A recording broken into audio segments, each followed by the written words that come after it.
मस्त गया सर। 26 या 27।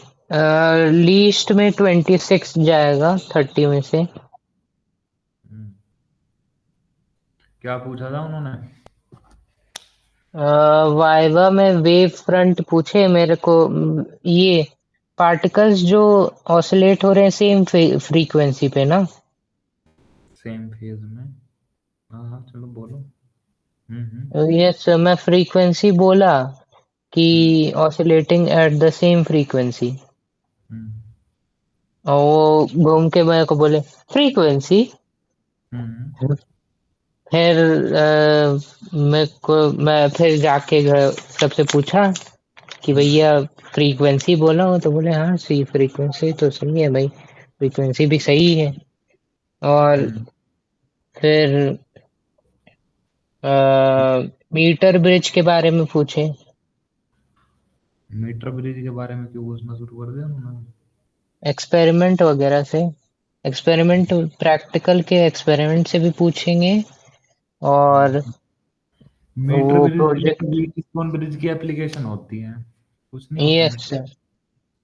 यस सर मैं बोल दिया। मैं मतलब उसको करके ही गया था मीटर ब्रिज को। तो मैं बताया metre bridge is a system in which a 1 meter scale is used along with is used in a system which is based on the principle of Wheatstone bridge to find to find an unknown resistance. बस इतना बता के more than sufficient, बस दो ही question पूछे। नहीं नहीं पूछे 7 के आसपास पूछे होंगे। और मैं मैं कम से कम 4 बोल दिया हूँगा या तो 5 बोल दिया हूँगा। क्या पूछा? और क्या पूछा? बताओ बताओ बताओ। हो गया। एनर्जी बैंड वगैरह के बारे में पूछे। अरे एनर्जी बैंड या एनर्जी गैप पता नहीं। एनर्जी बैंड तो बेटा तो सेमीकंडक्टर में चला गया, पागल हो रहा था क्या मास्टर? हाँ वो कुछ में से वो मेन वो है ना कि कोई भी एक्सपेरिमेंट से पूछ रहे थे। तो सेमीकंडक्टर का भी एक्सपेरिमेंट है कोई? हाँ ये आपको भेजा ना। अच्छा हाँ, भेजा था, समझ गया। और क्या पूछा? हाँ पता नहीं यार बहुत कुछ पूछा लेकिन मेरा ठीक ठाक चला गया। ठीक ठाक से अच्छा भी हो सकता है। वेव से तो एक ही क्वेश्चन पूछा यार है, एक ही पूछा बस, वेव से, wave front. Yes sir experiment में करके लेकिन अच्छा वो चला गया। क्योंकि मेरे को पता हाँ था ना उसका मेरे। भी पूछे वो बैलेंस्ड कंडीशन क्या होता है। बैलेंस, अ, जब कोई करंट पास नहीं करता through the galvanometer at to balance condition, वो वही नहीं उसी नहीं में पूछा। बैलेंस्ड कंडीशन मतलब वो wheat stone bridge balanced condition. हाँ वो रेशो सेम कर दो। हाँ मैं मतलब एकदम घबराने लगा मेरे से भैया अंग्रेजी ना बोली जा रही थी। मैं ये the ratio sir sir the ratio ratio करने लगा लेकिन आखिर में बोल ही दिया। उनको समझ में आ गया कि मेरे को पता है कि क्या है। हम्म, हाँ कोई नहीं बेटा, इतना तो चलता है, नर्वस हो जाता है इंसान। तो बेटा मैंने क्या कहा था? देखो, वेव से मास्टर को ज्यादा पता नहीं होता है, वेव में कुछ नहीं पता होता मास्टर यस को, सर। ठीक है ना? सर आप अच्छा हुआ वेव फ्रंट का मेरे को याद था। बेटा मेरे को पहले भी पता है, एक ही क्वेश्चन बनाएगा, क्योंकि उससे ज्यादा उसी को नहीं पता है पूछने वाले को। हमने बहुत यस बेटा, बहुत बड़ा मास्टरों। हाई फाई लेकिन सर एक्सटर्नल आया था। सूट वूट पहन के एकदम भैया इंग्लिश बोल रहा था मेरे को समझ नहीं आ रहा है भैया इंग्लिश कैसे। मैं इतने घटिया स्कूल में इतना महंगा एक्सटर्नल कैसे बुलवा लिए। बेटा वो तो सीबीएसई ड्यूटी लगाते हैं ना, वो अच्छा थोड़ी ना होता है। अरे रख देगा वो, तुम्हारे 29 के समथिंग मार्क्स रखेगा। वो क्या कहते हैं। कुछ बच्चे रोने लगे कि भैया हमारा पेपर फाड़ दिया हमारे सामने। क्यों फाड़ दिया? हैं वो मतलब वही नेक्स्ट ईयर्स को ना मिले कॉपी करने को। हाँ तो वो तो फाड़ते ही है। वो लोग समझ रहे थे कि इतना बकवास बना है। हाँ बेटा, ये कुछ नहीं होता है, बकेती चलती होती है इनकी, वैसे अपने आप को ऐसे सर मेरा बत, सेकंड नंबर पे था, मेरा रोल नंबर 2 है। क्या बात है, ये क्या ड्रामा है भाई। मतलब फर्स्ट बैच में मेरा, पता नहीं कैसे कट किए हैं बैचेस को, लेकिन हम्म, मेरा फर्स्ट बैच है उसमें मेरा सेकंड, मतलब 21 रोल नंबर है, बट वो हम्म, 21 सेकंड में आता है उस बैच में। चलो, अच्छी बात है। और मैं ही सबसे पहले इंग्लिश में तो मैं ही गया था, क्योंकि पहला वाला आया ही नहीं, और दूसरे वाले में मैं गया। हम्म, कोई बात नहीं बेटा। आप फिजिक्स में तो एक ही क्वेश्चन पूछा उसने बेचारे ने, वेव फ्रंट से। अब प्रधान जी भी तुम्हारे पास में ही है क्या, तुम्हारे पास में ही है? सर वो एक एक करके सब कोई जा रहा था। मैं, मतलब लाइब्रेरी के बाहर मेरे को बैठा दिए कि भैया ये बंदा जाएगा, तुम जाना अंदर। और मेरे आगे भी कोई लगा हुआ था फिर। एक एक को बुला रखे हैं। हम्म, क्या बात है। मेरी आवाज तो नहीं गूंज रही ना? नहीं नहीं सर। आज हमने रूम चेंज कर दिया बेटा। है सर। सर मैं कुछ कुछ डाउट वगैरह केमिस्ट्री से पूछ लूँ? हाँ हाँ, पूछिए। ये तो 15 मिनट, ये तो 15 मिनट में खत्म हो जाएगा नुक्लियाई तो। Yes sir. मैं सोया था बेटा रात 2 बजे करीबन, और 5:30 बजे तुमने उठा दिया, फिर यार मेरे को नींद नहीं आई। Yes sir. मैं बोला यार नींद खराब हो गई। फिर मेरे को एक चैप्टर करके सोना था रात, तो मेरे चैप्टर को कर। तो सर, वो लोग ऐसे देख रहे थे कि भाई ये कौन सा बंदा आ गया, ये इतना पढ़ क्यों रहे हैं। मैं, मेरा काम खत्म हुआ छापने का। सर मैं तो डर गया था, पता है। मेरे को वो पेपर दिए, बोले ये कि इसमें कुछ लिखना है। मैं बोला भाई मैं गया, वो मैं गए, मैं क्या हूँ यहाँ पे, मैं हूँ क्यों, मैं क्या, ये कुछ नहीं हो सकता। फिर बोले कि अरे ये लो प्रैक्टिकल, मतलब प्रैक्टिकल कॉपी बगल में ही बोले कि रखो। तब मैं समझ नहीं आ रहा था भैया ये बगल में क्यों रखवाए हैं, छाप नहीं लूंगा मैं। पता चला छापना ही था। मैंने तो कल बताया नहीं था क्या तुम? मैं तो, मेरे को लगा कि ज्यादा स्कूल में नहीं होता होगा, कुछ कुछ कुछ स्कूल में होता होगा अरे ऐसे भैया के बारे में। हर एक स्कूल में सेम कहानी होती है। 28 नंबर मिनिमम होते हैं, 30 नंबर मैक्सिमम होता है, 28 से कम किसी के नहीं जाने। Yes. ठीक है, वैसे मोस्टली जो। प्रिंसिपल मैम बोल रही थी कि वो एक्सटर्नल आके उनसे कंप्लेन कर रहे थे कि ये बच्चा नहीं किया, ये बच्चा ये देखिए ये नहीं किया। अरे बेटा ये सब बकेती सब करते हैं, ठीक है ना। उसको है ना, उसको ये जो एक्सटर्नल आते हैं ना, इनको चाहिए होते हैं 30-40 हज़ार रुपए, ठीक है ना। और वो तो हम्म। उनसे ले ही रखे हैं उन्होंने ऑलरेडी, ठीक है। तो उसमें वो 30-40 हज़ार रुपए उनकी जेब में डाल देंगे, समोसा पानी खिला देंगे उनको, तुम्हारे वहाँ आलू बंडा बनता है, आलू बंडा खिला देंगे, ठीक है। सर हम लोग का स्कूल रह पाएगा 30-40 हजार? हाँ, बेटा लिटरली यही होता है, ठीक है ना। 20-20 हज़ार, 25-25 हज़ार रुपए देते हैं, उनका एक दिन का दिहाड़ी बन जाती है बढ़िया। बेटा फिर हाँ। नंबर नंबर टिकते प्रिंसिपल के हिसाब से, प्रिंसिपल जिसके जितने रखवाएगा वो उतने रखेगा, ठीक है ना। अच्छा। उसका कुछ नहीं है, वो कुछ नहीं है। 28 नंबर मिनिमम होते हैं, 30 नंबर मैक्सिमम होते हैं। कम से कम 12 से 13 बच्चों के जाएंगे 30, मैक्सिमम बच्चों के जाएंगे 29, और एक दो बच्चे का जाएगा 28, इससे कम नहीं होता है कुछ। Yes sir. ये कहानी होती है प्रैक्टिकल की। अरे हम बहुत मंजे हुए खिलाड़ी हैं। हमने अपना स्कूल का मालिक पीट दिया था, तब हमारे 30-30 चले गए थे सारे उसमें। अरे कुछ नहीं है बेटा, सोच लो सर और थोड़ी। वैसे आप वो क्या कहते हैं, मैं एक्सपेरिमेंट वगैरह का पीडीएफ और उसका पीडीएफ आपको भेज दूंगा, हम्म, बायो का, एक दिन पहले। आप हम्म, मतलब बस देख लीजिएगा, और वाइवा वगैरह का क्वेश्चन पुटअप कर दीजिएगा, मैं वो कर लूंगा फिर। बता दूंगा। यस बायो में, बायो में बेटा ज्यादा पागलपंती नहीं होती बायो में। मोस्टली जो तुमने पढ़ा होगा, जिसके ऊपर फाइल बनाओगे उसी से पूछेगा। और तुमने बना ली प्रोटीन के ऊपर फाइल, प्रोटीन के बारे में बायो वाले को कुछ पता ही नहीं होता, ठीक है ना। Yes sir.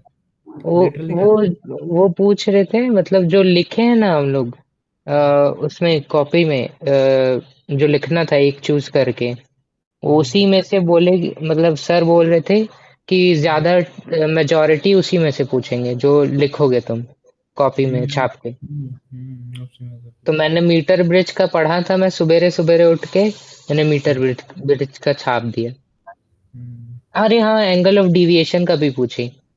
तो हम्म मैं बताया कि हम्म एंगल द एंगुलर डिफरेंस नहीं, the hmm difference of angle made by a light रे when hmm made by a light ray when it uh, diverges from its original path, diverges from its original path due to going into a prism।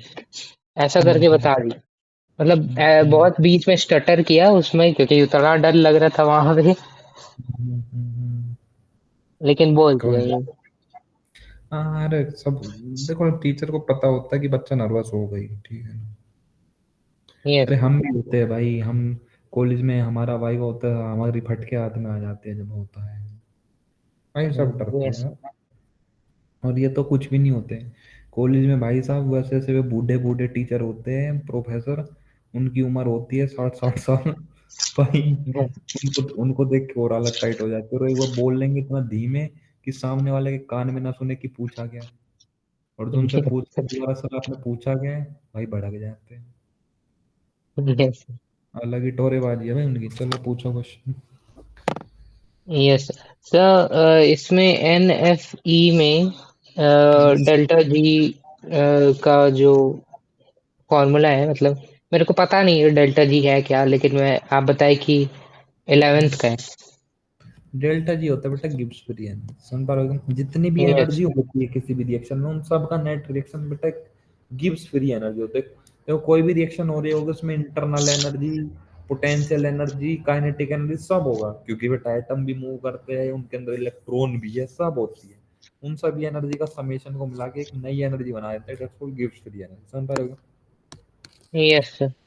Proof इसका कुछ नहीं है, बस आपको इतना याद रखना है कि जो रिलेशन होता है गिव्स फ्री एनर्जी और किसमें, ई सेल के बीच में, वो माइनस एन एफ ई होता है। एन होता है किस रिएक्शन में कितने नंबर ऑफ इलेक्ट्रॉन इन्वॉल्व हुए।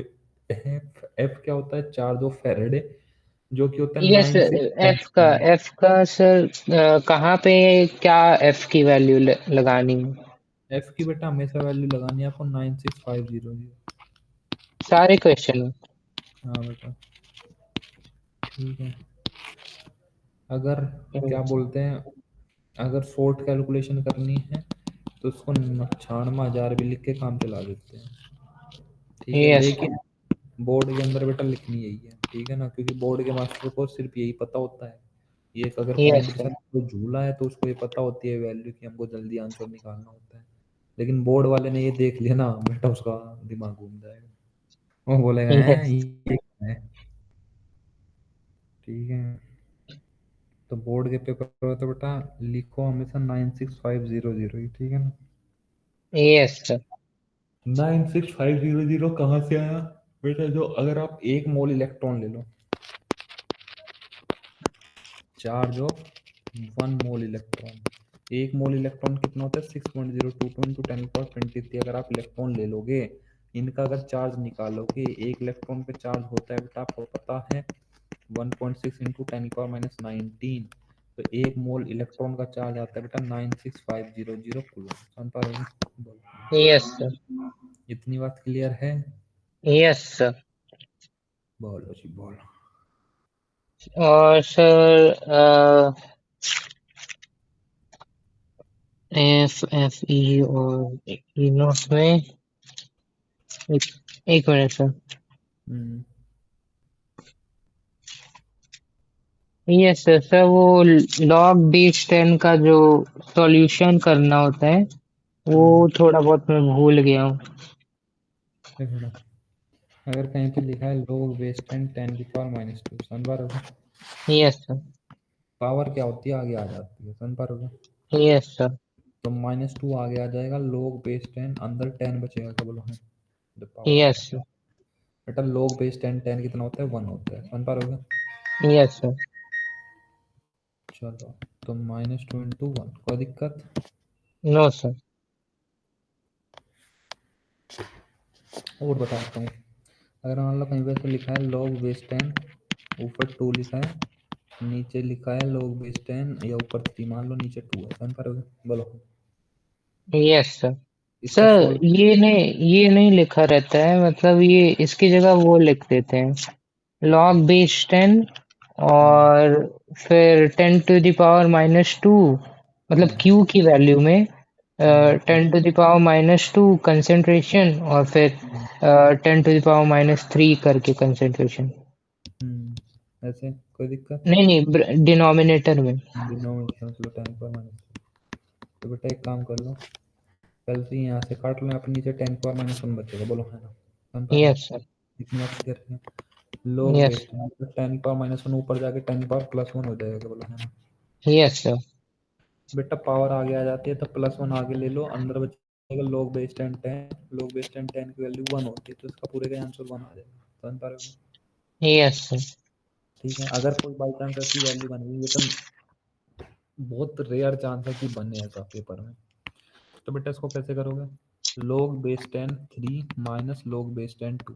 अगर डिवाइड में होता है वो मल्टीप्लाई, सॉरी, अगर डिवाइड में होता है तो नेगेटिव में चला जाता है ऊपर जाके, समझ पा रहे हो? Yes sir. log base 10 3 की वैल्यू याद होनी चाहिए, एक मिनट सर, 0.47। क्या वो डिवाइड में होता है? जो डिवाइड में होता है वो ऊपर जाके नेगेटिव में भाग जाता है, माइनस में, सब्ट्रैक्शन में, समझ पा रहे हो? Yes sir. तो सर वो सेम चीज मतलब इसमें नहीं कर सकते? तो उसको लंबा पड़ जाएगा बहुत ज्यादा, करके भी सेम ही आंसर आएगा। log base 10 10⁻², minus log base 10 10⁻3, कोई दिक्कत? कर लिया? यस यहाँ सर। से -2 आगे आ जाएगा, यहाँ पे एक माइनस पहले ही, और यहाँ से -3 आगे आ जाएगा, समझ पा रहे हो? बोलो है ना? Yes sir. तो -2 + 3, यहाँ से भी तो सेम आंसर आ रहा है 1, समझ पा रहे हो? Yes sir. उसमें आपको टाइम लगेगा, ये तो तब है जब इनकी वैल्यू आपको अलग अलग निकालनी पड़े। अब बेटा log base 10 3 की वैल्यू आप ऐसे सोल्व नहीं कर सकते, यहाँ से 2 से 3 काट नहीं सकते, काटोगे फिर उसकी वैल्यू आपको याद नहीं होगी, समझ पा रहे हो? Yes sir. तो log base 10 3 की वैल्यू याद रखना बेटा 0.47, 2 की तो हमेशा याद रखना 0.3010, 0.3 रख देना, बस काम चल जाएगा, समझ यस पा रहे सर। हो? Yes sir. बस इतना होता है बेटा, log log log। और सर पता नहीं सर, मेरा क्वेश्चंस पूरे नहीं मिल रहे मेरे को। इसमें केसी क्या होता है? लॉग केसी फाइंड करने को बोल दे रहा है कभी कभी। केस ही होता है बेटा, इक्विलिब्रियम कांस्टेंट। कोई नहीं बेटा, वो जब रिवीजन कराऊंगा नेक्स्ट इक्वेशन सारा याद आ जाएगा, don't worry. Yes sir. Case is और इक्विलिब्रियम कांस्टेंट। हाँ बोलो और। और सर कितने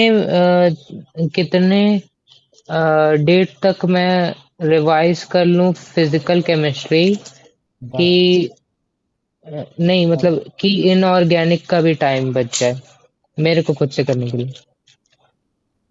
10 तक ही कर लो तुम, बच जाएगा। जो छुट्टी पड़ेगी, जो 3 4 दिन की छुट्टी होगी, उसमें इनऑर्गेनिक कर लेना। Yes sir. नहीं, वो बीच दो में तो 6 दिन की दो छुट्टी है। फिजिक्स से बाद में कितने दिन की छुट्टी है केमिस्ट्री के पेपर तक? केमिस्ट्री के लिए 6 दिन की गैप है। हाँ, तो 6 दिन में मैं तुम्हारी 36 18, तो एक दिन में मैं 3 क्लास लूंगा, तो 18 क्लास हो जाएगी वहाँ पे हमारी। तो अगर 18 क्लास में बेटा मैं रिवाइज करा दूंगा सारा, डांट वाली, 1 1 घंटे की तीन यस क्लास सर। ले ली। ठीक है, 3 घंटे हमको दे दिया करना दिन के, बाकी क्या अपना मजे कर लेना भाई। Yes sir. उसके बाद बल्ले बल्ले चले। यस सर, केमिकल काइनेटिक्स का थोड़ा बहुत पूछ ले रहा हूँ। हाँ बेटा, केमिकल काइनेटिक्स का पूछ लो। सर लेकिन इसमें बहुत कंफ्यूजन हो रहा था, इलेक्ट्रोड पोटेंशियल मेरे को इतना समझ में आ गया कि ई नॉट सेल जो होता है, E not cell equal E not cathode minus E not anode.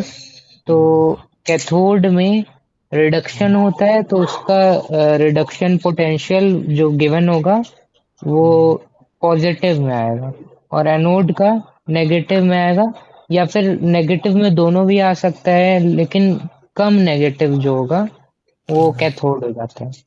हम्म, सही है बिल्कुल। मैं मैं इतना समझ लिया, लेकिन वो वही समझ नहीं आ रहा है कि मतलब है क्या ये पोटेंशियल, इलेक्ट्रोड पोटेंशियल वाला। बेटा बताया तो था वहाँ पे, वो भूल चुके हो तुम। तो कोई नहीं ये बेटा। मैं एक नोट लिखा था के इक्विलिब्रियम का। हम्म। आ, यही वो केसी है। हाँ बेटा, के इक्विलिब्रियम को हम केसी कह देते हैं। कम से यस। कम।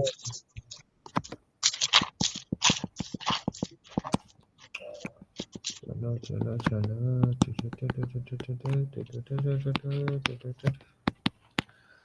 नहीं बेटा, ट्वेल्थ के लेवल तक हाँ मैंने बताया था वहाँ पे सब, मैं फिर बता दूंगा क्या होता है एक इलेक्ट्रोड पोटेंशियल वगैरह, लेकिन ट्वेल्थ में यार कोई पूछेगा नहीं ये सब चीज़ें, ठीक है ना। Yes sir. तुमको ये सब चीज़ें तो करने के बाद बाहर लगने लगेगी। Yes sir. बात ये और है। तो वो प्रोडक्ट वाला जो था, मतलब delta A by delta T chemical kinetics में। Delta A by delta T.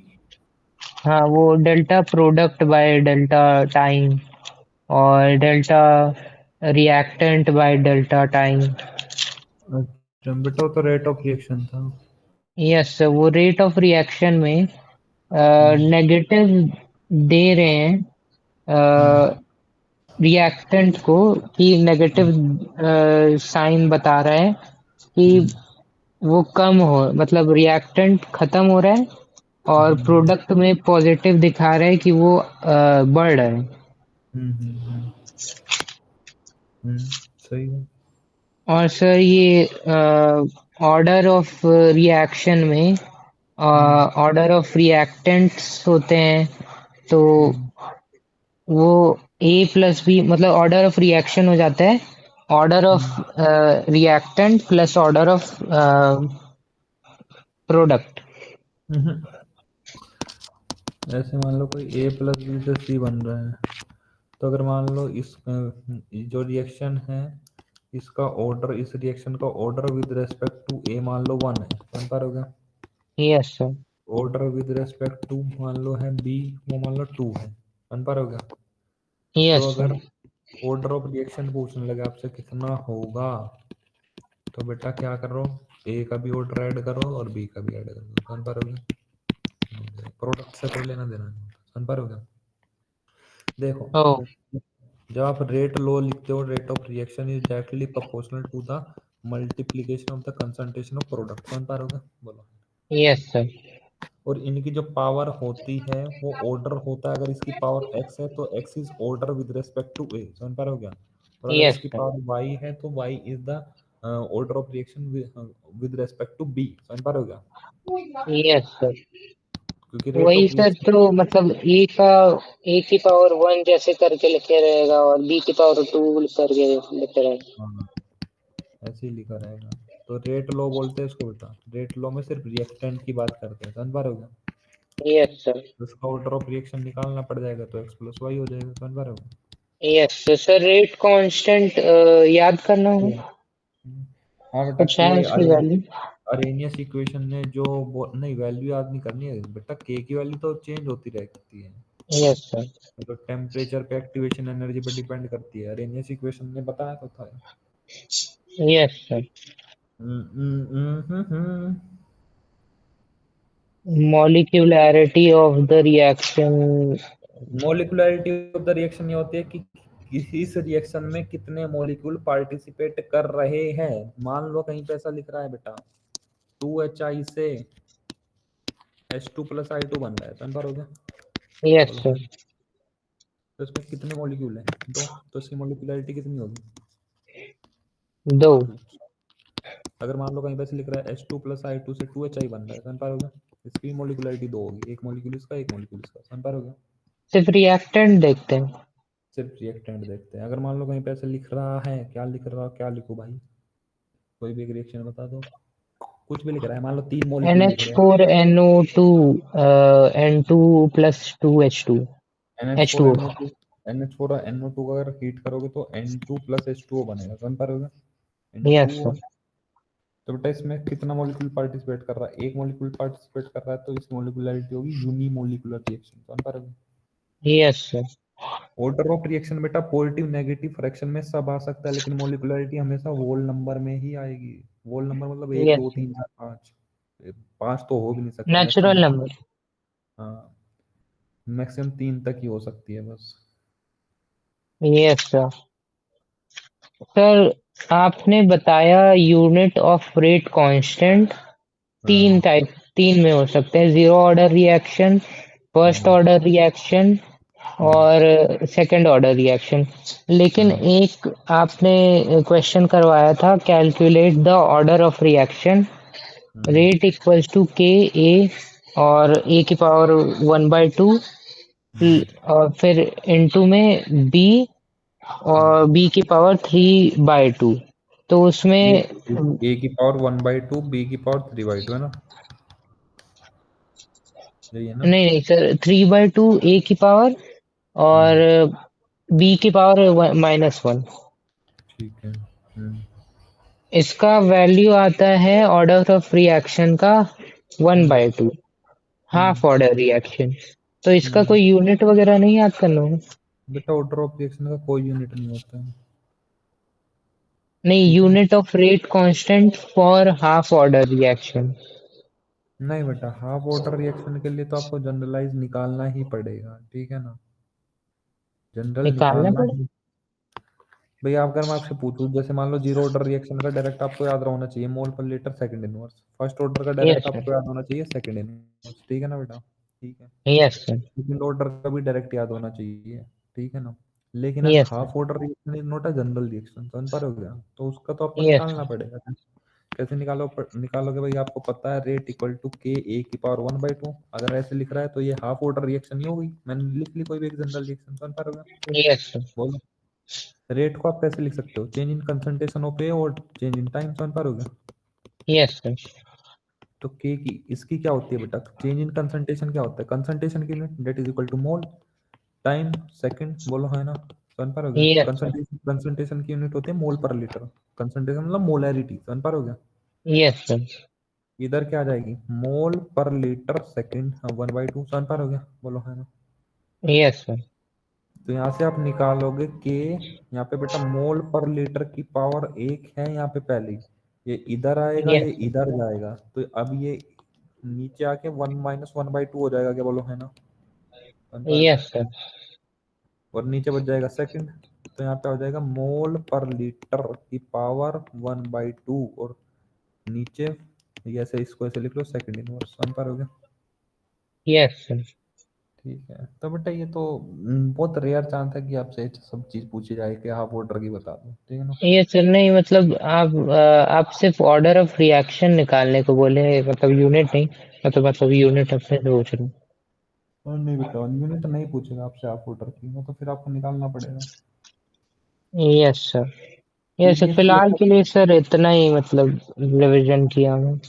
इतना ही किया था बेटा, मैं एक बार टॉयलेट करके आ गया, तुमको 2 3 मिनट रुकना पड़ेगा, ठीक है ना? Yes sir. फिर न्यूक्लियाई खत्म करते हैं भाई।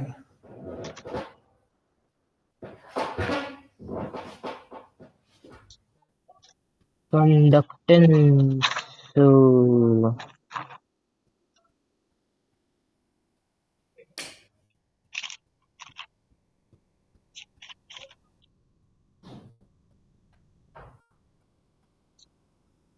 Electrolytic cell.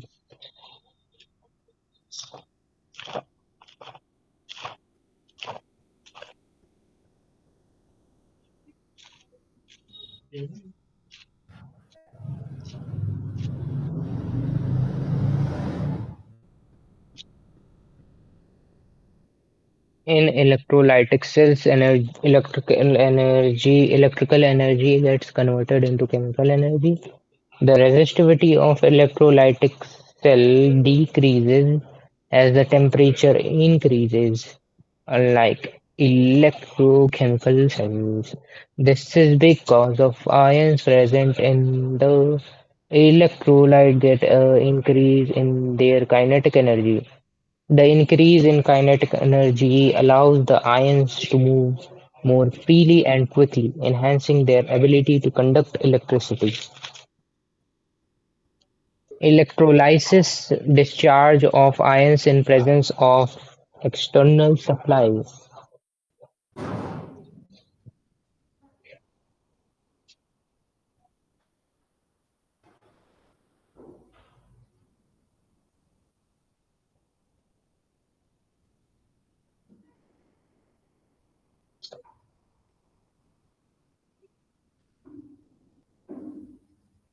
Discharge of ions in presence of external supply. Electric electric energy convert into chemical energy.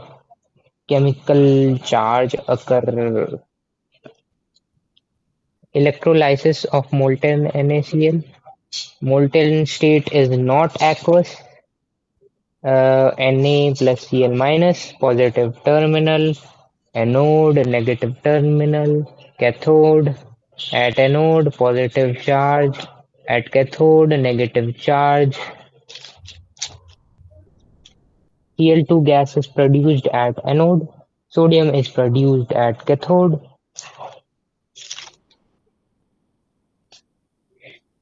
Anode positive, cathode negative. Cathode negative. Let me see.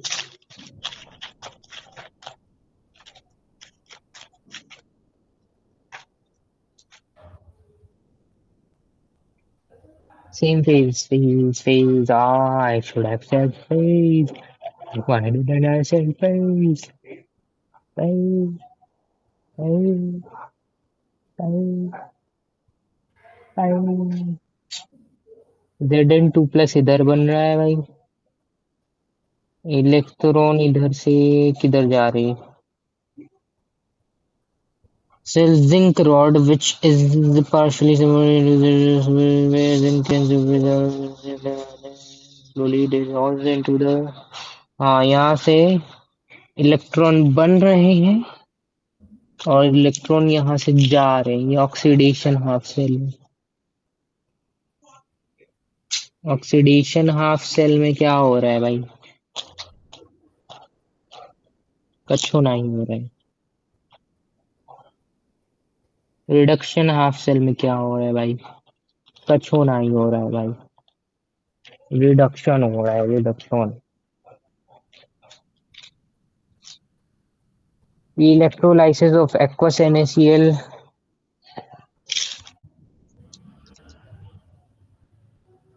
Aqueous तो H प्लस OH माइनस और NaCl तो Na plus Cl minus.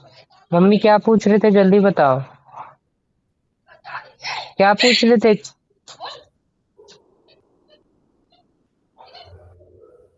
H2H plus OH minus. क्या पूछ रहे थे mummy? Mummy क्या खाना दोगी? पत्ता गोभी और रोटी. अभी नहीं, लास्ट में देना. कितना रोटी सेकते हैं? दो.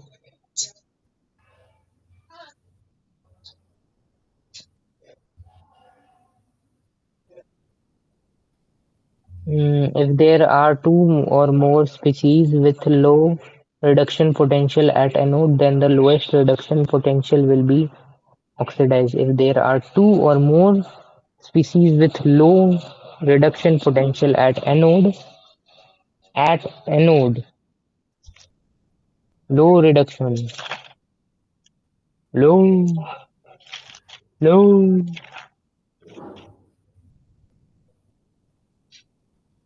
If there are two or more species with low reduction potential at anode, then the lowest reduction potential will be oxidized.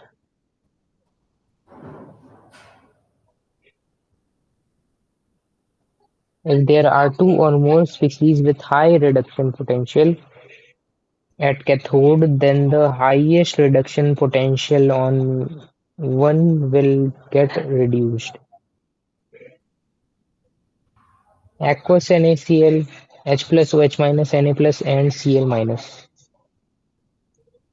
Cl minus, OH minus दोनों उधर के पास जाएंगे भाई, एनोड के पास. positive charge.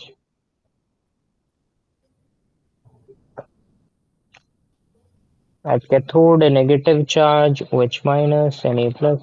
लेकिन अगर ऑक्सीडेशन होता है, यहाँ ऑक्सीडेशन हो रहा है, ये एनोड है, इधर से इलेक्ट्रॉन भाग रहे हैं। अरे तो लिखना चाहिए ना यार मन्नू, यार मैं क्या ही लिखा ही नहीं। वेज माफा माफा। बेटा आवाज आ रही है मेरी? यस सर, चोरी हो गया क्या चीज? मेरा। वो क्या कहते हैं, बॉक्स, मेरा बेल्ट, मेरा टाई। कहाँ से चोरी हो गया तुम्हारा बॉक्स बेल्ट आई? वो स्कूल ऐसी जगह पे ही बना हुआ है, वो स्टूडेंट्स वगैरह पता नहीं काहे चीजें चोरी कर ले रहे हैं। स्टूडेंट चोरी कर रहे हैं, कोई और चोरी कर रहा है? पता नहीं, अब मैं जैसे ही इतनी बार हम लोग को बाहर जाना पड़ता है क्लास के बाहर, हम्म। कुछ ना कुछ जैसे लैब वगैरह के लिए चले गए, और लैब में हम लोग को फोटो खिंचाने लेके गए थे, वो ओके। एक्सटर्नल के साथ ओके। अपलोड करवाने के लिए उनको। हम्म। सीबीएसई को, अरे भैया कितना बाइक चला रहे हैं। हम्म। ये एक्सटर्नल के साथ फोटो से आई थिंक अपलोड करना होता है प्रैक्टिकल का, हाँ हाँ हाँ। वो सीबीएसई को। तो हम्म। हम लोग प्रैक्टिकल कुछ नहीं किए, हम लोग बस हम्म। प्रैक्टिकल, आई थिंक सीबीएसई बोला है कि हम्म। प्रैक्टिकल करो एक्सटर्नल के साथ, एक्सटर्नल देखेगा कि कर पा रहे हो कि नहीं। हम्म। और हम लोग बस फोटो खिंचाए, उनको हम्म। शायद कुछ मिला है, पैसा वैसा, ऐसे ही होता है। शांति बनाए रखने के लिए। हाँ, तुम कॉलेज में जाओगे ना, गवर्नमेंट कॉलेज में क्या होता है, जैसा लेक्चर लेते हैं ना, कोई भी, मान लो तुम्हारा लेक्चर लेने आएगा ना, जो प्रोफेसर आएंगे, यस। उनके फ़ोन में एक ऐप होती है, वो लोकेशन फैच करेगी पहले तो, कि ये यहीं पे जिस कॉलेज में अपॉइंट कर रखा है उसी कॉलेज में है उस टाइम पे, नहीं है तो वो लोकेशन फैच होगी। फिर वो बोलेगा कि यस। फोटो भेजो कि क्या करा रहे हो, तो वो सब बच्चों के साथ फोटो खींच के भेजेगा वहां पे। तो ऐसे चल रहा है आज। यस। चलो भाई, कोई बात नहीं बेटा, चलने तो बेटा, सबका धंधा पानी चलना चाहिए, भगवान की दुआ से दुनिया में। चलो कोई बात नहीं, कोई बात नहीं। यस क्या पढ़ रहे थे? Mass defect. चैप्टर फिनिश कर देते हैं बेटा ये अपना। सर, तो मास चैप्टर, डिफेक्ट तो पढ़ा दी। हाँ थोड़ा सा सुन लो, तभी तो बेटा टॉपिक। बेटा, तुमने तारक मेहता का उल्टा चश्मा देखते थे? यस तो पहले ये दिखाया जाता है ना, रिकैप। रिकैप। ठीक है ना, वरना तो बेटा क्या पता पीछे की स्टोरी पता है नहीं पता। अब यस। जरा ध्यान से तो मास डिफेक्ट क्या था, तो ज्यादा पीछे का रिकैप नहीं दिखाते ना, थोड़ा सा दिखाते, एक दो एपिसोड पहले का, ठीक है ना। यस। तो मास डिफेक्ट क्या था? डिफरेंस इज डिफरेंस, या ऐसे लिख लो, थ्योरेटिकल मास माइनस एक्चुअल मास। समझ पा रहे हो? Yes sir. इन दोनों के बीच में जो डिफरेंस आता था, दैट्स कॉल्ड मास डिफेक्ट। समझ पा रहे हो? Yes sir. This mass defect, ये ऐसे लिख लो, according to Einstein,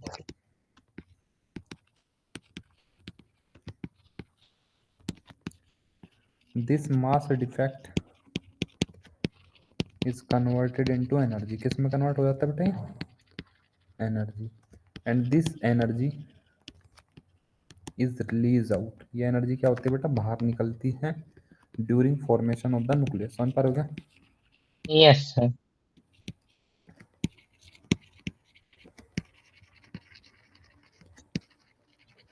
which provide stability to the nucleus. क्योंकि बेटा अगर एनर्जी बाहर निकल गई तो न्यूक्लियस की एनर्जी कम हो गई, तो स्टेबिलिटी बढ़ गई क्या न्यूक्लियस की? बोलो हाँ है ना? Yes sir. इतनी बात क्लियर है क्या? बोलो, समझ पा रहे हो क्या? Yes sir. चलो जी, तो ये मास डिफेक्ट की वजह से क्या आता है बेटा? एनर्जी आता है। अब ये जो एनर्जी आता है, इसी एनर्जी को पढ़ेंगे कि कितनी एनर्जी होती है। समझ पा रहे हो क्या? बोलो है ना? Yes sir.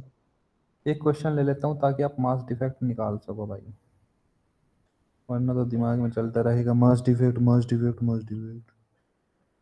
है कि भाई कोई एक क्वेश्चन दे दो यार हमको।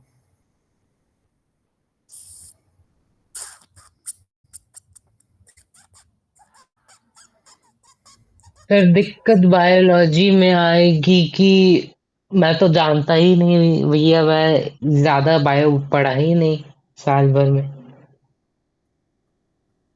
कुछ नहीं आने की बेटा।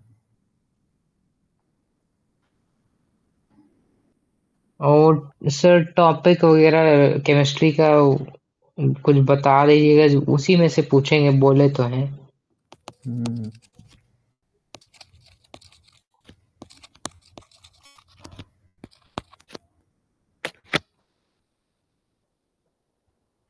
बीच बीच में सर वो आ रहे थे, हम्म, हम लोग के इंटरनल वाले मतलब टीचर हम्म, आके बता रहे थे सारे बच्चों को कि ये तो हम्म, ये याद कर लेना, ये याद है ना, हाँ ये हम्म, पूछे हैं, ये याद कर लेना। हम्म, सही बात है बेटा। लेकिन सर मैं उसका तो इस ये उपयोग कर ही नहीं सकता। मैं तो कुछ दूसरे नंबर पे जा रहा हूँ। अरे कुछ नहीं होता बेटा, सब ठीक हो जाता है।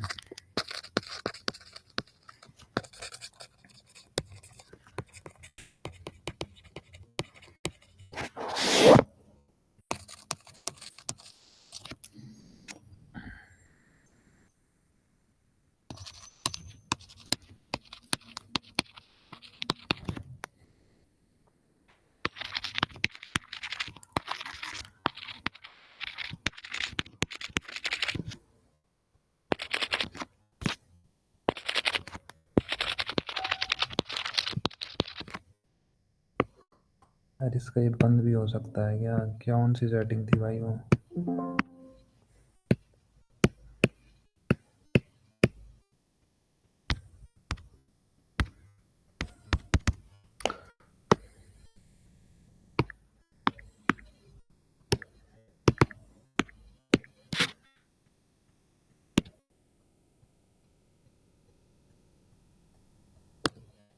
कौन सी सेटिंग थी, क्या नाम था यार उस सेटिंग का? ये बार बार टच बंद कर दो यार इसकी, वरना तो हाथ पकड़ता रहेगा।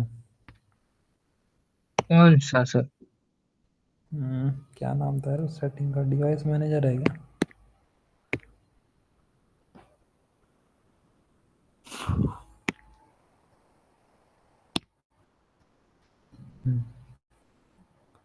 अरे इसमें ह्यूमन टच का लिख रहा है क्या सामने? ये लो।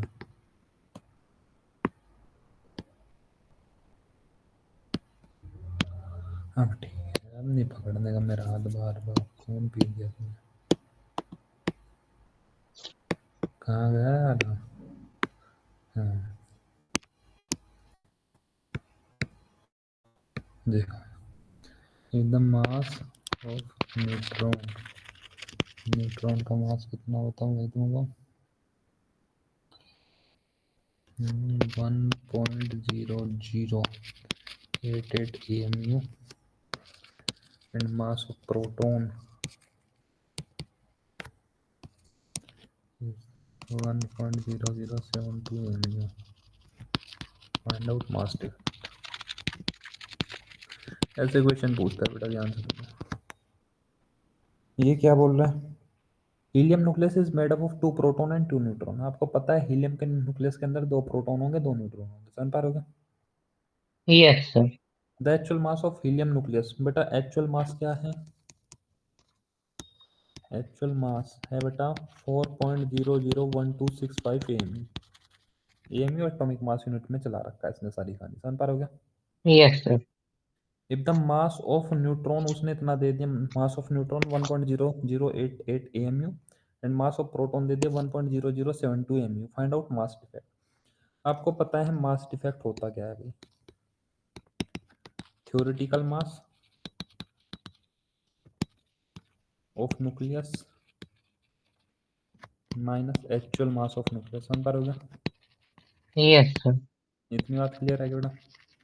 Yes sir. थ्योरेटिकल मास कितना आएगा? 2 प्रोटॉन है और 2 न्यूट्रॉन है, 2 मास of proton plus 2 mass of neutron. समझ पा रहे हो क्या? बोलो है ना? इतनी यस बात। सर। एक्चुअल मास बेटा वो हमेशा आपको देगा, वो दे रखा है उसने, कितना दे रखा है भाई? 4.001265। समझ पा रहे हो क्या? बोलो हाँ।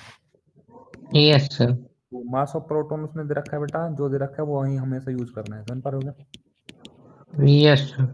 मास ऑफ न्यूट्रॉन जो उसने दे रखा है 1.0088। समझ पा रहे हो क्या? Yes sir. अरे बाबा तू को क्या घुस गया भाई? 1.001265। बेटा इसको आप सोल्व करोगे ना तो इसकी वैल्यू आएगी, कुछ ना कुछ मास डिफेक्ट की वैल्यू आएगी। कैलकुलेटर निकाल लो भाई एक बार। तो ये भी चैप्टर न्यूक्लियर वाला वैसा मतलब फिजिकल केमिस्ट्री जैसा चैप्टर होगा? नहीं बेटा इतना कुछ नहीं होता इसमें। अरे बेटा पेपर में ऐसी कोई कैलकुलेशन नहीं पूछेगा आपसे जो नहीं हो रही होगी। बेटा इस क्वेश्चन में है ही क्या? सब्ट्रैक्शन ही तो है। अगर सब्ट्रैक्शन भी नहीं करनी आती बेटा फिर तो क्या ही करोगे? ना ये वो कुछ लगवा रहा ना कुछ पूछ रहा। Yes sir. तो बेटा यार कम से कम सब्ट्रैक्शन तो करा रहा है बस, और क्या है? और तो कुछ करा ही नहीं रहा। सब्ट्रैक्शन और यस। मल्टीप्लाई इंटू 1.0072 कितना आ रहा है? 2.0144। 144 प्लस 2 इंटू 1.0088, 2.0176, 2.0176 माइनस 4.001265। कर लो भाई इसमें ये ऐड। Plus 2.0144 minus 4.001265। देखो बेटा इतना मास डिफेक्ट आया 0.030। समझ पा रहे हो क्या? Yes sir. इतने एमयू का मास डिफेक्ट आया है। तो बेटा ये मास गया कहाँ पे होगा? ये मास बेटा एनर्जी में कन्वर्ट एनर्जी। होगा। और जो इसकी वजह से बेटा न्यूक्लियस को स्टेबिलिटी मिली होगी। समझ पा रहे हो क्या? बोलो है ना? Yes sir. इतनी बात क्लियर है क्या? Yes sir. चले यस सर। अब नेक्स्ट टॉपिक पढ़ते हैं, that is binding energy of the nucleus. समझ पा रहे हो क्या? Yes sir. लास्ट टॉपिक है बेटा इस चैप्टर का।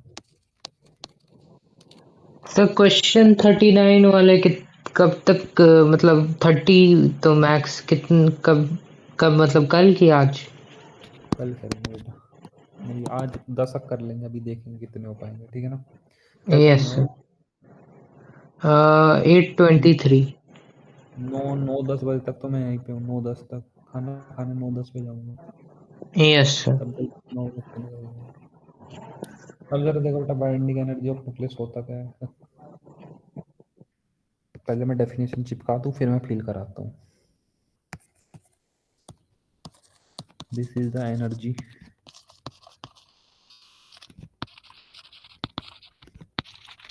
which when given to the nucleus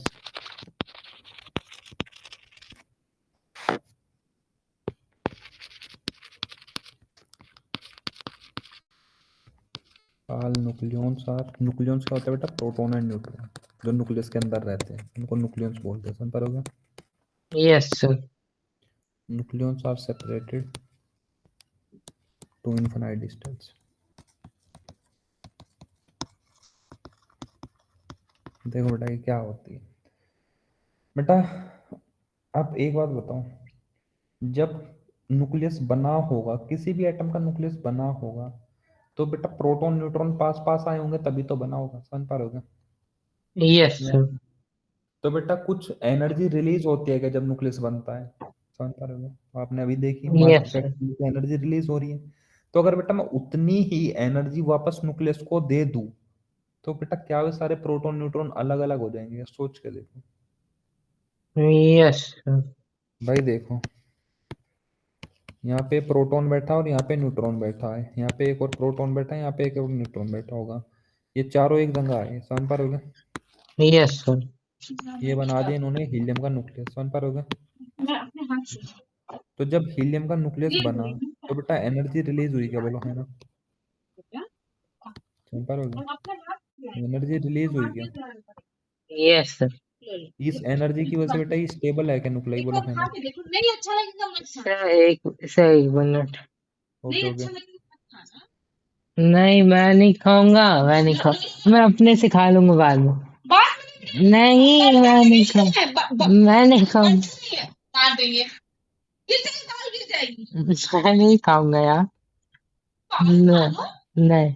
अच्छा एक बाइट खाओ, देखो नहीं अच्छा लगेगा तो नहीं बोलेंगे, पक्का प्रॉमिस। नहीं नहीं खाने का मन है, नहीं खाने का मन, नहीं नहीं नहीं खाने का मन है, नहीं खाने का मन है यार।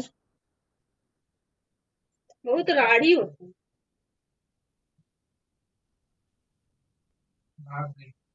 Yes sir. चल रहा।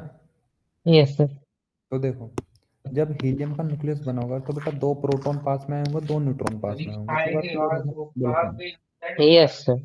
एनर्जी रिलीज हुई थी क्या, वो एनर्जी किसके कहाँ से आई थी, जो मास डिफेक्ट आया, समझ पा रहे हो क्या? Yes sir. ये जो एनर्जी रिलीज हो रही है इसी को बेटा बाइंडिंग एनर्जी बोलते हैं, समझ पा रहे हो क्या? Yes sir. अगर मैं इतनी एनर्जी वापस दे दूं, ध्यान से समझो बेटा, अगर मैं इतनी एनर्जी वापस दे दूं जितनी रिलीज हुई है, क्या ये न्यूट्रॉन प्रोटॉन वापस दूर दूर भाग जाएंगे क्या, सोच के देखो। Yes sir. क्योंकि बेटा इस एनर्जी की वजह से तो स्टेबिलिटी आई है जो निकली है। अगर मैं वापस इतनी एनर्जी दे दूंगा न्यूक्लियस को तो बेटा फिर अनस्टेबल हो जाएगा न्यूक्लियस, फिर ये दूर दूर भाग जाएंगे न्यूट्रॉन प्रोटॉन, समझ पा रहे हो क्या? Yes sir. तो मैंने रिवर्स डायरेक्शन में डेफिनेशन लिखी है कि अगर बाइंडिंग एनर्जी वो एनर्जी होती है, अगर आप उतनी एनर्जी न्यूक्लियस को प्रोवाइड कर दोगे तो जो न्यूट्रॉन प्रोटॉन थे वो इन्फानाइट दूरी, मतलब बहुत दूर दूर सेपरेट हो जाएंगे एक दूसरे से, समझ पा रहे हो क्या? Yes sir. इतनी बात क्लियर हो रही है क्या? Contents of nucleus. हाँ बेटा, कंटेंट ऑफ न्यूक्लियस, समझ पा रहे हो क्या? न्यूक्लियस के अंदर क्या होता है, न्यूट्रॉन प्लस प्रोटॉन, समझ पा रहे हो क्या? सर उसको न्यूक्लियन बोलते हैं। हाँ न्यूक्लियन बोल देते हैं बेटा, जो न्यूक्लियस के अंदर रहते हैं उनको न्यूक्लियन बोल देते हैं मिला के, समझ पा रहे हो क्या? Yes sir.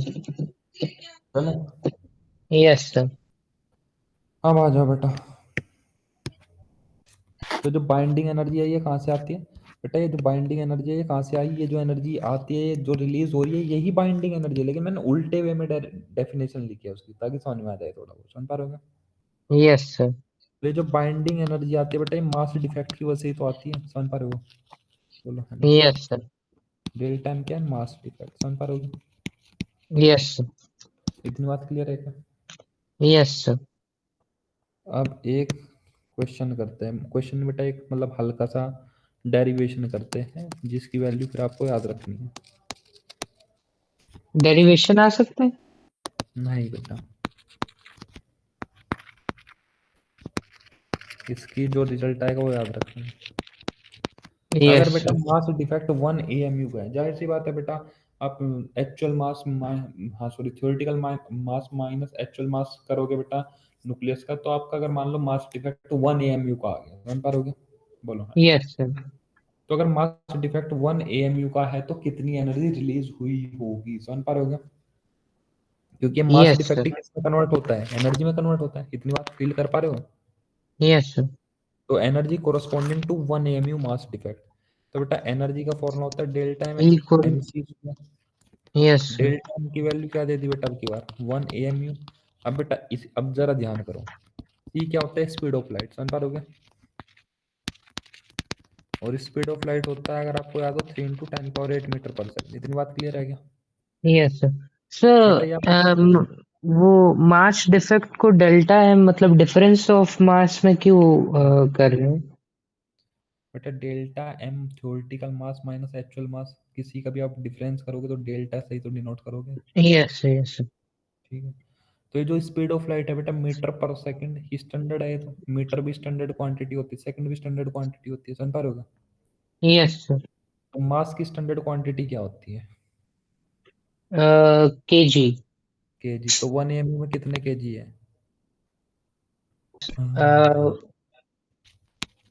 1.67 into 10⁻⁻27 KG, yes sir. समझ पा रहे हो? याद कर लेना बेटा इस वैल्यू को, ठीक है ना?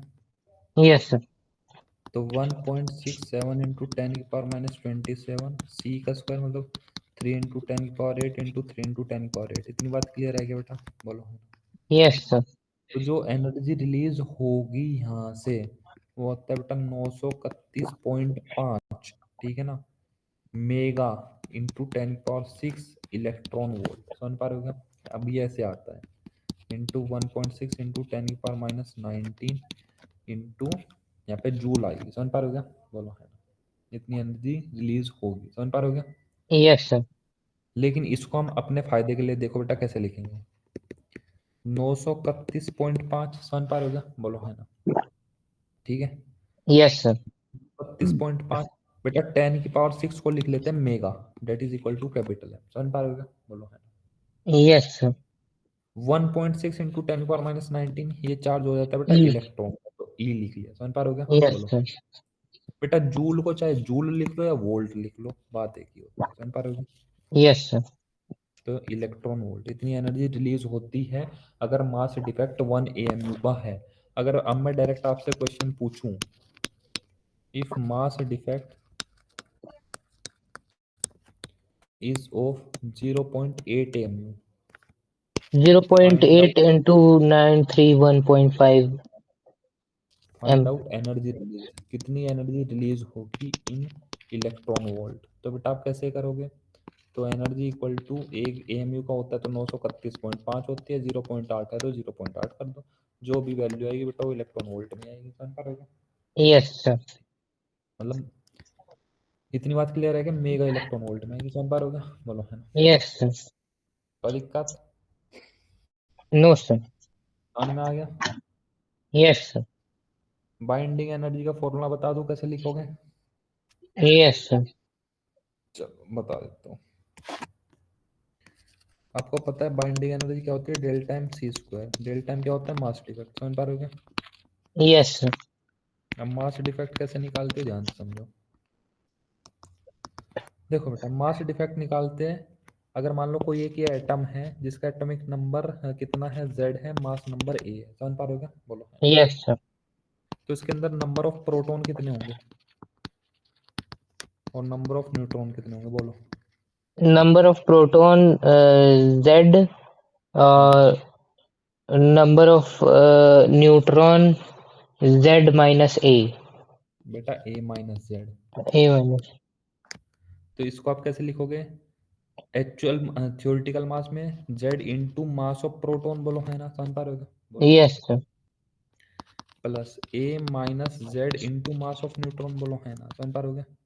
Yes sir. न्यूट्रॉन को मैं स्मॉल एन से दिखा देता हूँ, ऐसे लिख सकते हैं, ये तो बेटा थ्योरेटिकल मास आ गया, मास of proton into plus mass of neutron, इतनी बात क्लियर है क्या? Yes minus sir. Mass of nucleus जो कि एक्चुअल होता है, समझ पा रहे हो क्या? Yes sir. ये बात समझ में आ रही है क्या बेटा? Yes sir. Into C square, कोई दिक्कत? मास डिफेक्ट का जनरल फॉर्मूला ये होता है, समझ पा रहे हो क्या?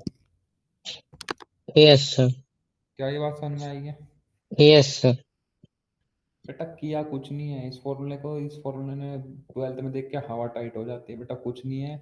जो थ्योरेटिकल मास है वो कैसे निकालोगे, जितने प्रोटॉन है उसमें प्रोटॉन की मास की गुणा कर दो, प्लस जितने न्यूट्रॉन है उसमें मास ऑफ न्यूट्रॉन की मल्टीप्लाई कर दो, और जो एक्चुअल मास देगा न्यूक्लियस का उसमें से वो सब्ट्रैक्ट कर दो, आपको ऑटोमेटिक मास डिफेक्ट पता लग जाएगा, समझ पा रहे हो क्या? Yes sir. और बाइंडिंग एनर्जी क्या होती है, डेल्टा एम सी स्क्वायर होती है, मास डिफेक्ट आपने लिख ही लिया, इंटू सी स्क्वायर कर दो, समझ पा रहे हो क्या? Yes sir. क्या इसमें कोई दिक्कत वाली बात है क्या बेटा? No sir. चले। Yes sir. अब इसी का एक छोटा सा हल्का सा टॉपिक आता है बेटा, बाइंडिंग एनर्जी पर न्यूक्लियन, समझ पा रहे हो क्या? Yes sir. अभी तक तो पढ़ी बाइंडिंग एनर्जी, समझ पा रहे हो क्या? Yes sir.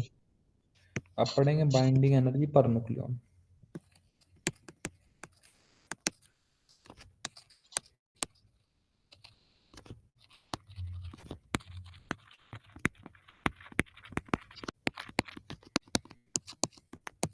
कल इस चैप्टर के सारे क्वेश्चन खत्म हो जाएंगे, परसों सेमीकंडक्टर की थ्योरी खत्म हो जाएगी, उससे नेक्स्ट दिन उसके न्यूमेरिकल खत्म हो जाएंगे, मतलब 4 तारीख तक आपका ये खत्म हो जाएगा, बस वो बचेगा हल्का फुल्का टचअप। ठीक है बेटा। ओ भाई रे, बाइंडिंग एनर्जी पर न्यूक्लियन।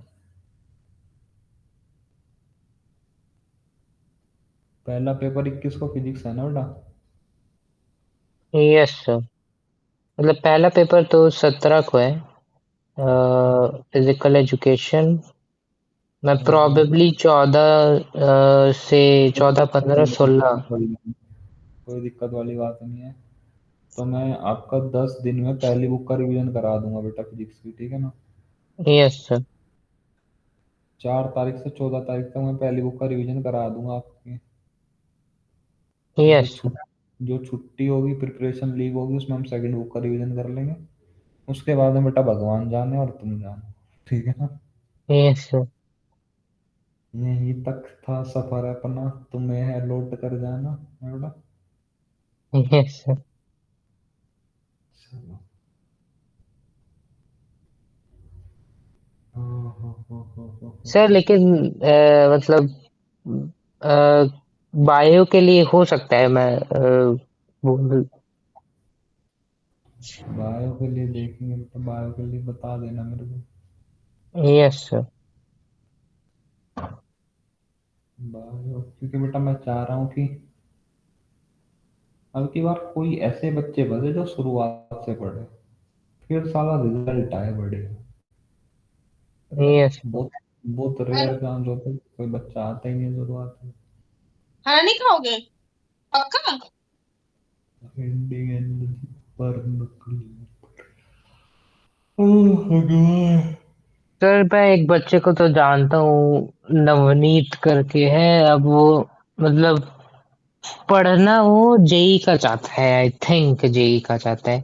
लेकिन उस वो 12th का ही तैयारी करेगा इस बार तो, क्योंकि वो 11th डगमगा रखी है। हम्म। क्योंकि 11th डगमगा रखी है। हाँ मतलब वो ठीक ही ठाक पढ़ने वाला बच्चे, मतलब जो खेलता बहुत ज्यादा है, खेलना बहुत पसंद है। और वो कभी कभी इधर उधर मतलब पढ़ लेता है, ठीक ठाक पढ़ाई करता है। देख लेंगे बेटा, कोई बात नहीं। चलो। अगर बेटा 11th 12th में जितने क्वेश्चन हमने कर लिए ना इसमें, पीवाई क्यू लगा लिए, ठीक है ना?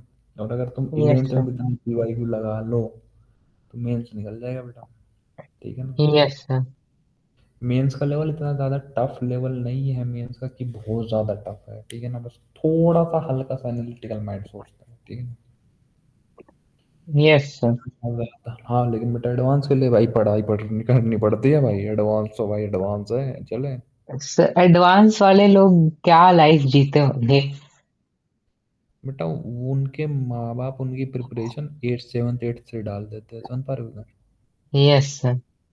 तुम 12th करने के बाद में एडवांस सोचो बेटा, बहुत रेयर है, इस चांस है, ठीक है ना? Yes sir.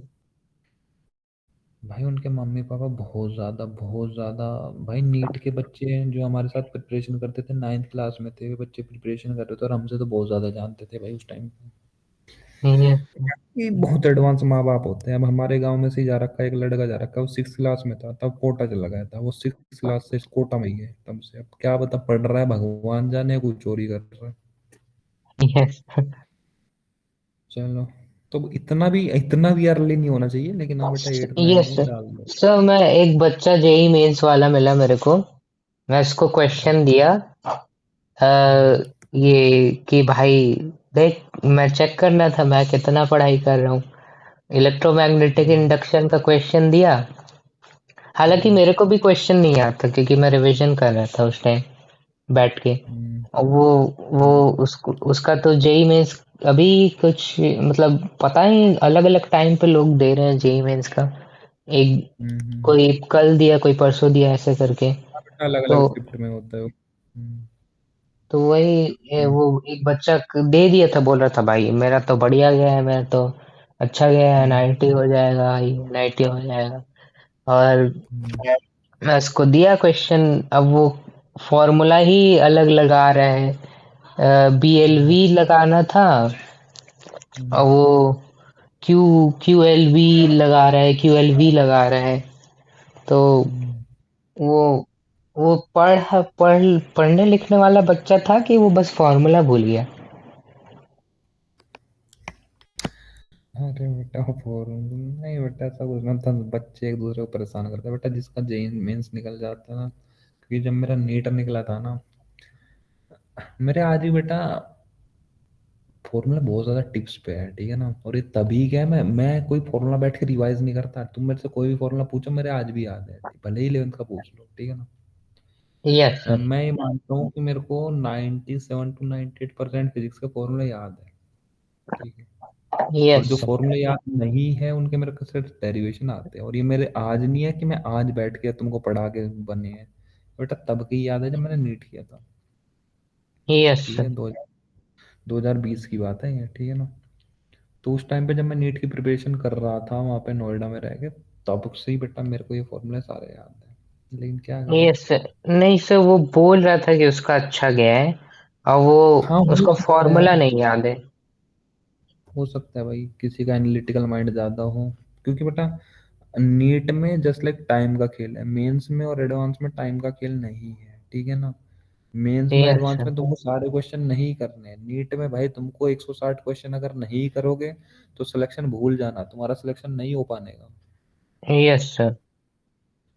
आ, इसमें मेंस में ये होता है कि भाई तुम अगर शायद 90 क्वेश्चन आते हैं ना, 90 या 95, मैं भूल गया बेटा मेंस का पैटर्न, लेकिन 90 या 95 क्वेश्चन कितने आते हैं। अगर तुम 50-55 भी कर ले रहे हो भाई, तुमको बट NIT मिल जाएगी, ठीक है ना। Yes sir. और 3 घंटे में ही करना है तुमको 50-55 में, ठीक है ना। Yes sir. और एक आजकल के हालात तो ये है बेटा, 160 अगर तुमने क्वेश्चन नीट में कर दिए, 16 चौका 64, 640 वाले को तो बेटा अब की बार कुछ भी नहीं मिला, समझ रहे हो? Yes sir. तो मिनिमम ये मान के चलना कि आपको 170 क्वेश्चन करने पड़ेंगे अगर नीट में जाना है। 180 में से 170 सही करने हैं within 3 hour। Yes sir. बेटा यहाँ पे माइंड का प्रेशर है, समझ पा रहे हो? Yes sir. ये माइंड प्रेशर है, ठीक है ना। अगर 90 क्वेश्चन में से 40 क्वेश्चन करने हैं 3 hour में, भाई मैं कर दूंगा, लाओ, ठीक है ना। यस कितनी सर। बड़ी दे देना, ठीक है ना। और कितनी खतरनाक फिजिक्स दे देना, हम कर लेंगे बैठ के, क्योंकि बेटा सर लेकिन जेई ज्यादा मतलब हार्ड होते हैं ना? क्या, जेई जेई मतलब ज्यादा हार्ड होते हैं ना? बेटा देखो क्या होता है ना, जिसने कंसेप्ट पढ़ा है, मान लो 30 क्वेश्चन फिजिक्स का है, ठीक है ना। Yes sir. 30 क्वेश्चन फिजिक्स का है, हाँ बेटा कहने को हार्ड इसलिए लगता है बेटा, 30 क्वेश्चन में तो ऑन एन एवरेज अगर आप 10 क्वेश्चन फिजिक्स के लगा दोगे सही, 10 क्वेश्चन कितने में करने बेटा आपको 1 आवर में, समझ पा रहे हो? Yes sir.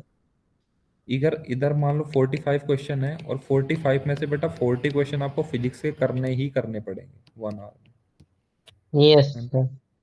बेटा इधर आप 1 घंटे में 40 क्वेश्चन कर रहे हो, इधर आप 1 घंटे में 10 ही क्वेश्चन कर रहे हो, यस सर।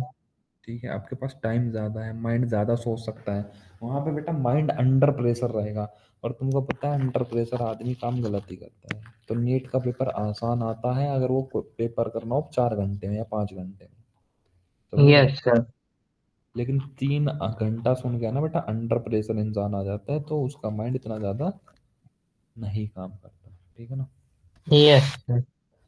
तो हाँ, मेन IIT के क्वेश्चन बेटा थोड़े टफ साइड होते हैं, हाँ एडवांस के बहुत टफ साइड होते हैं। लेकिन अगर तुमने कंसेप्ट सही से पढ़ा है बेटा, जब मैं लिटरली बता रहा हूँ, जब मैं नीट की प्रिपरेशन करी थी 2020 में, ठीक है भाई, मेरे पास है ना एडवांस तक के क्वेश्चन लाते थे बच्चे, ठीक है ना। और मैं एडवांस तक के क्वेश्चन सोल्व कर देता था उस टाइम पे, ठीक है। एडवांस यस का सर। क्वेश्चन सिर्फ ये होता है, मतलब ये नहीं है कि भाई मैं 10 मिनट में सोल्व कर देता था, मेरे को एक क्वेश्चन में 15-15 मिनट भी लगती थी। मैं ये नहीं था भाई मैं ऐसा धुरंधरबाजी था भाई, मैं देखते ही क्वेश्चन ओ हो गया, ऐसा कुछ नहीं था भाई। लेकिन हाँ यस। अल्टीमेट लास्ट में सोल्व कर देना देते थे। एडवांस का तो बेटा खेल ही ये है कि अगर मान लो तुम 20 ही क्वेश्चन सही कराओगे तो तुम्हारा सिलेक्शन हो जाएगा IIT में। चलो, यस सर। ये तो बेटा जिंदगी का ज्ञान हो गया। लेकिन हाँ नीट का paper on an average tough आता है, ठीक है ना। Yes sir. कभी सुनना है कि कोई IIT का बच्चा नीट में टॉप करेगा, सुना है? नो। या कोई IIT का प्रिपरेशन करता था लेकिन नीट में रैंक निकालेगा, सुना है कभी? नो ठीक सर। है। और ऐसी दुनिया कम से कम 100 हिस्ट्री है कि नीट की प्रिपरेशन करता था लेकिन इसका साथ के साथ में IIT की रैंक निकाले, ठीक है ना। Yes sir. चलो, तो बेटा नीट क्या है, नीट का बच्चा पढ़ता बहुत है, ठीक है, आईआईटी का बच्चा इतना नहीं पढ़ता भाई, देखा है हमने। Yes sir. चलो, आईआईटी कंसेप्ट मांगता है, वो कंसेप्ट चाहता है कि आप, वो ऐसा नहीं चाहता कि आपका फॉर्मूला रटा हुआ हो, वो चाहता है भाई कंसेप्ट हो, इसको ये प्रूफ करके दिखा दे हमको, समझ पा रहे हो क्या, उसका ये काम चलता यस है। सर। चलो भाई, binding energy per nucleon, binding energy आपको समझ में आ गई, बाइंडिंग एनर्जी थी भाई डेल्टा एम सी स्क्वायर, समझ पा रहे हो क्या, यस मास सर। डिवाइड। अब न्यूक्लियन क्या होते हैं बेटा, प्रोटॉन प्लस न्यूट्रॉन, ओ भगवान, जो भी न्यूक्लियस के अंदर पाया जाता है उसको न्यूट्रॉन बोलते हैं, समझ पा रहे हो। Yes sir. पर मतलब, पर का मतलब जानते हो भाई, टोटल बाइंडिंग एनर्जी को टोटल न्यूक्लियन से डिवाइड कर दो, that's called binding energy per nucleon, समझ पा रहे हो क्या? Yes sir.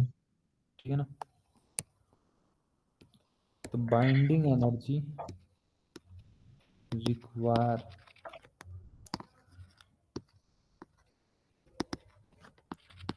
To separate all the nucleon, अगर सारे न्यूक्लियन को सेपरेट करना पड़ जाए तो कितनी बाइंडिंग एनर्जी चाहिएगी, समझ पा रहे हो क्या, is called binding energy per nucleon, समझ पा रहे हो क्या। देखो डेफिनेशन कोई नहीं पूछ रहा, ध्यान भी मत दो, एनसीईआरटी में है, बस यहाँ पे ध्यान रखो, बाइंडिंग एनर्जी पर न्यूक्लियन का फॉर्मूला क्या आता है, delta M C square divide by total number of nucleon, समझ पा रहे हो क्या। सर और उसमें अब, भी तो सर सारे न्यूक्लियोनी का था ना। हाँ बेटा सारे न्यूक्लियन का था, लेकिन हर एक न्यूक्लियन को सेपरेट करने के लिए बेटा, अगर मान लो 10 न्यूक्लियन है, समझ पा रहे हो क्या, बोलो हाँ, यस सर। और मान लो 100 जूल एनर्जी चाहिए थी, समझ पा रहे हो क्या, तो यस सर। एक के हिस्से में कितनी आएगी, 10 जूल आएगी, समझ पा रहे हो क्या। Yes sir. भाई एक न्यूक्लियन को सेपरेट करने के लिए कितनी आएगी, 10 जूल, दूसरे को सेपरेट करने के लिए 10 जूल, समझ पा रहे हो क्या, बोलो। Yes sir. तो बाइंडिंग एनर्जी पर न्यूक्लियन बेटा फॉर्मूले से ज्यादा समझ में आएगी, डेफिनेशन तो ना तुमसे कोई पूछेगा ना, एनसीईआरटी में है, समझ पा रहे हो क्या? तो yes sir. Binding energy per nucleon क्या है, ऊपर बाइंडिंग एनर्जी लिख लो डेल्टा एम सी स्क्वायर, नीचे total number of nucleon, nucleon को बेटा ए से दिखाते हैं, दैट इज मास नंबर, समझ पा रहे हो क्या। Yes sir. बट जो मास नंबर होता है वो किसका सम होता है, प्रोटॉन प्लस न्यूट्रॉन, और प्रोटॉन प्लस न्यूट्रॉन को मिला के क्या बोल देते हैं, न्यूक्लियन बोल देते हैं, समझ पा रहे हो क्या? Yes sir. तो इसका बाइंडिंग एनर्जी का फॉर्मूला क्या था, Z mass of proton plus A minus Z mass of neutron minus mass of nucleus, समझ पा रहे हो क्या, yes sir. Into C square divide by A, कोई दिक्कत है क्या, नो सर। कोई दिक्कत। No sir. अगर ध्यान से समझो, अब थोड़ा सा फील करो, मान लो दो न्यूक्लियस है मेरे पास में, समझ पा रहे हो क्या, ठीक है, यस सर। और ऐसे मान लो, अ, चलो एक ही न्यूक्लियस है, उसके अंदर 10 न्यूक्लियन है, मतलब दोनों को मिला के, प्रोटॉन प्लस न्यूट्रॉन को मिला के 10 है, समझ पा रहे हो क्या। Yes sir. अगर बाइंडिंग एनर्जी पर न्यूक्लियन ज्यादा होगी, मतलब बहुत ज्यादा एनर्जी चाहिए कि आपको एक न्यूक्लियन को अलग करने के लिए, तो न्यूक्लियस स्टेबल होगा या अनस्टेबल होगा, स्टेबल होगा। कोई दिक्कत बेटा। No sir. तो यहाँ पे लिख लो,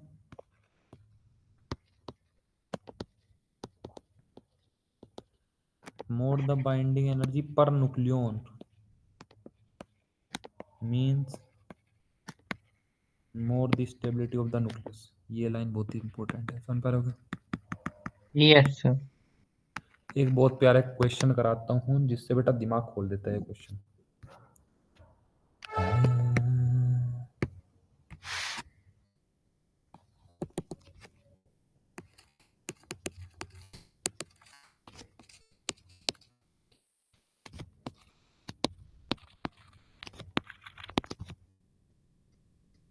कितनी लिख रही है, 492.8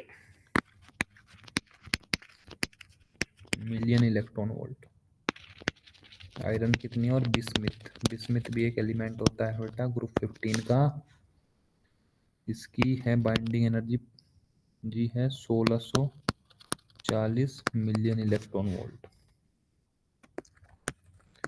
विच न्यूक्लियस इज मोर स्टेबल, कौन सा न्यूक्लियस ज़्यादा स्टेबल होगा मास नंबर दे रखा है आपको आयरन का 56 और मास नंबर दे रखा है आपको बिस्मिथ का 209। बेटा क्वेश्चन पढ़ के बताओ क्या पूछ रहा है। Binding energy of iron is 492.8 mega electron volts, and bismuth is 1640 mega electron volt. Which nucleus is more stable? कौन सा ज्यादा स्टेबल होगा बेटा? बाइंडिंग एनर्जी इसमें सेकंड वाला 1640 वाला। तो आपको दिख रहा है कि इसकी बाइंडिंग एनर्जी बिस्मिथ की ज्यादा है, तो बिस्मिथ वाला ज्यादा स्टेबल हो गया as compare to iron. Compare होगा। Yes sir. लेकिन बेटा बाइंडिंग कभी भी स्टेबिलिटी फाइंड आउट करनी हो हमेशा यूज करना है बाइंडिंग एनर्जी पर न्यूक्लियन। अब जरा ध्यान से देखो बेटा, बाइंडिंग एनर्जी पर न्यूक्लियन अगर आप मैं निकालू आयरन की, समझ पा रहे हो? आयरन की यस कितनी सर। है? 4। बाइंडिंग एनर्जी है 492.8। टोटल नंबर ऑफ न्यूक्लियन कितने आयरन में? 56। समझ पा रहे हो? Yes sir. और अगर आप बाइंडिंग एनर्जी पर न्यूक्लियन निकालोगे बिस्मिथ की, बेटा बाइंडिंग एनर्जी बिस्मिथ की कितनी है? 1640। लेकिन number yes of sir. Nucleon कितने? 209। अब बेटा इनको एक बार कैलकुलेटर से निकाल लो इनकी वैल्यू। क्या चीज है? मेरे को जब दीदी बाहर ही गई थी ना, लगा उनका सामान है, ले गया डब्बी की पूरी फोटो। 8.8 मेगा इलेक्ट्रॉन वोल्ट आएगा। समझ पा रहे हो इसका? दूसरे का निकाल ले एक बार।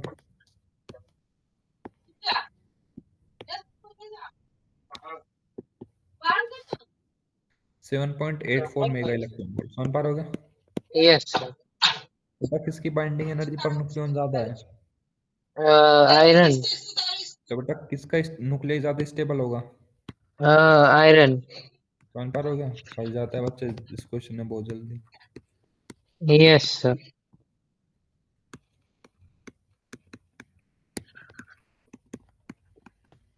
सो आयरन न्यूक्लियाई सर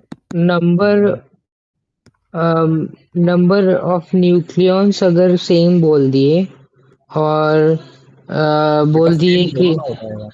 दो एटम का मास नंबर सेम तो नहीं आ पाने का। समझ पा रहे हो? अलग अलग ये एटम का। समझ पा रहे हो? हाँ, अगर सेम बोल दिया फिर बेटा आइसोटोप हो जाएगा, वो आइसोबार हो जाएगा एक दूसरे का। अगर मास नंबर सेम है और बाइंडिंग एनर्जी अलग अलग है तो बेटा हमेशा बाइंडिंग एनर्जी पर न्यूक्लियन निकालो। समझ पा रहे हो? Yes sir.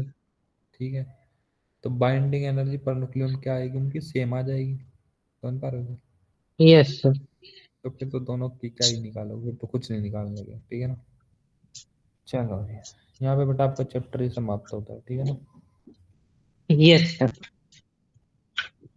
चलो कुछ बच्चा तो नहीं, एक्सेंट देख लेते हो तुम।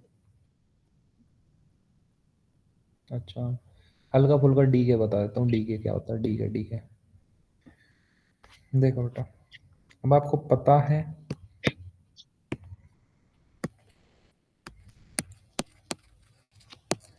जो न्यूक्लियस अनस्टेबल थे तो बेटा न्यूट्रॉन से प्रोटॉन, प्रोटॉन से न्यूट्रॉन ऐसे कन्वर्ट हो रहा था। समझ पा रहे हो क्या? बोलो है। ठीक, यस सर। तो बेटा न्यूक्लियस 3 तरीके से टूट सकता है। समझ पा रहे हो क्या? क्या तो हो सकता है अल्फा डी के। समझ पा रहे हो क्या? Yes sir. या हो सकता है बीटा डी के। समझ पा रहे हो क्या? स्टेबिलिटी के यस लिए सर। होते हैं। या हो सकता है गामा डी के। समझ पा रहे हो क्या? Yes sir. अल्फा डी के मतलब उसमें से बाहर आएगा हीलियम का न्यूक्लियस बाहर आएगा। समझ पा रहे हो क्या? हीलियम का यस सर। न्यूक्लियस बाहर आएगा। अल्फा, अल्फा का मतलब तो पता है ना बेटा? समझ रहे हो? Yes sir. अगर मान लो कोई एक एलिमेंट है जिसका एटॉमिक नंबर बेटा 50 था। समझ पा रहे हो? और मान लो इसका मास नंबर 100 था। समझ पा रहे हो क्या? बोलो है। Yes sir. इसमें से क्या हुआ? अल्फा पार्टिकल बाहर निकल गया। समझ पा रहे हो क्या? बोलो है ना? अल्फा पार्टिकल यस को सर। ऐसे निकला हीलियम। समझ पा रहे हो क्या? यस। तो हीलियम का एटॉमिक नंबर 2, मतलब इसके अंदर प्रोटॉन 2 होते हैं और न्यूट्रॉन प्लस प्रोटॉन मिला के 4 होते हैं। समझ पा रहे हो क्या? बोलो है ना? Yes sir. तो यहाँ से जो ए से बी बनेगा अब तो बेटा बी, क्योंकि 2 प्रोटॉन कम हो चुके हैं, यहाँ पे टोटल नंबर ऑफ प्रोटॉन कितने थे, 50 थे, तो यहाँ पे 48 बच जाएंगे, क्या बोलो, है ना? Yes sir. समझ पा रहे हो क्या? बोलो बोलो बोलो यस बोलो। सर। बेटा मास नंबर में कितनी कमी आ जाएगी, 4 की कमी आ जाएगी, क्या बोलो, है ना? Yes sir. ऐसे रिएक्शन बैलेंस करने को बोलेगा, समझ पा रहे हो क्या? Yes sir. तो अल्फा डी के भी क्या प्रोवाइड कर देते हैं, स्टेबिलिटी प्रोवाइड कर देता है बेटा न्यूक्लियस को, समझ पा रहे हो क्या? बोलो, है ना? जो टूटता है, यस सर।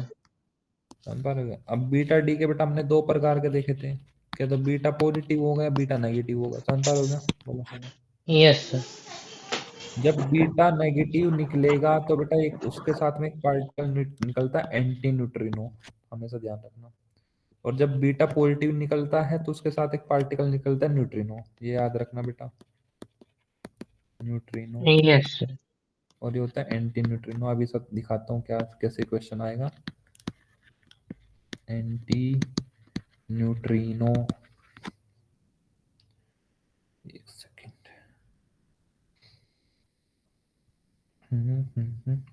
सर आपने बीएससी कर लिया है, बीएससी किस में किया आप? जनरल बेटा, जनरल, तीनों सब्जेक्ट में। हाँ। ठीक है। बायो का कोई बच्चा, बायो का कोई बच्चा ही नहीं था, सिर्फ 3 4 या 5 बच्चों का ही बेंच था मेरा। बायो का बच्चा यस बेटा सर। कोई नहीं था। बायो का बेटा, अरे बायो का बच्चा फिजिक्स से भागता है जैसा, पता नहीं क्या करंट दे दिया हाथ में, ठीक है ना? Yes sir. ठीक है। मतलब हाँ, जिस बैच में मैं था जनरल वाले में, उसमें सिर्फ बायो के 2 या 3 ही थे हम, 2 ही थे, 3 थे, हाँ बेटा। ठीक है। Yes 2 sir. लड़की थी, एक मैं अकेला, लड़का तो मैं अकेला ही था जनरल वाले में। जहाँ बेटा बीएससी ऐसे होती है कि आपको बायो ऑनर्स करनी है, तो बायो ऑनर्स में मोस्टली आपके बायो के सब्जेक्ट आएंगे, ठीक है ना? Yes sir. केमिस्ट्री ऑनर्स करनी है तो केमिस्ट्री के सब्जेक्ट आएंगे। फिजिक्स ऑनर्स तो बेटा बायो वालों को मिल नहीं सकती, ठीक है ना? तो फिजिक्स ऑनर्स तो आप कर ही नहीं सकते हो, ठीक है ना? Yes sir. अनटिल और अनलेस, जब तक कि आपके पास में मैथमेटिक्स नहीं है, ठीक है ना?